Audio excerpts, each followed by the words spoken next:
One of my favorite fish in freshwater is walleye, but especially when they're feeding on weed lines and around open water weed beds where I can cast a long crankbait that looks like a perch and fish it around those weeds. One of the reasons I love it so much is because I know that those walleye that are going around the weeds are hunting, and if they sense my crankbait, they're going to hit it.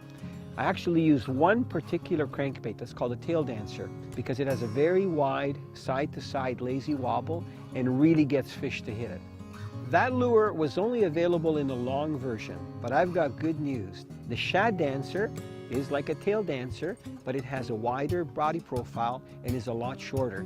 And it's going to be an excellent lure to use later on in the day when the fish are a little bit off the weeds and they don't necessarily want a bigger meal, but they'll fall for a smaller crankbait. One of the key features of this crankbait is that it has an aggressive, sweeping, hard-thumping side-to-side action that really draws fish to strike. It dives to about 7 to 10 feet in depth, which is ideal because most of our weeds in fresh water end at about 10-12 feet. It's 2 inches in length and it's ideal for all sizes of game fish. One of the times that it works best is when the larger game fish stop hitting the larger lures, and that's usually midday where you have nice bluebird skies and flat water. That's the time to change to a smaller crankbait that has that nice sweeping action. Fish the same areas and even a little bit deeper. Whenever I'm fishing a crankbait, large or small, I usually go with the braided line.